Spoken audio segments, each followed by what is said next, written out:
This is another moment of Twilight Zone trivia. I'm going to give you the beginning narrative that Rod Serling would say at the start of a Twilight Zone episode. And I want you, people of the world, to tell me what episode this is. Let us begin. Tonight's story on the Twilight Zone is somewhat unique and calls for a different kind of introduction. This, as you may recognize, is a map of the United States. And there's a little town there called Peaksville.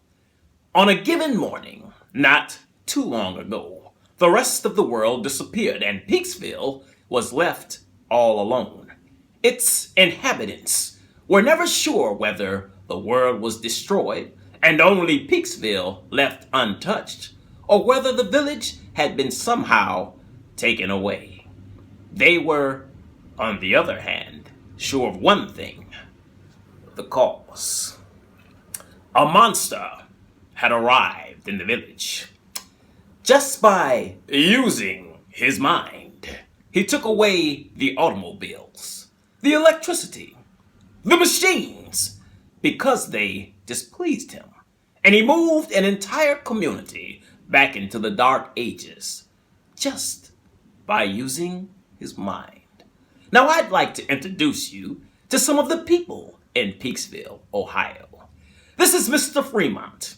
It's in his farmhouse that the monster resides. This is Miss Fremont. And this is Aunt Amy, who probably had more control over the monster in the beginning than almost anyone. But one day, she forgot and began to sing out loud. Now the monster doesn't like singing, so his mind snapped on her, turned her into the smiling, vacant thing that you're looking at now. She sings no more.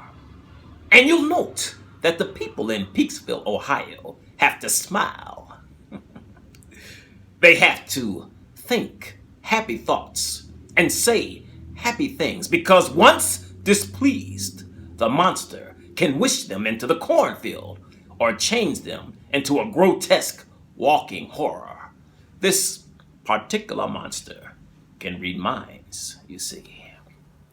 He knows every thought. He can feel every emotion.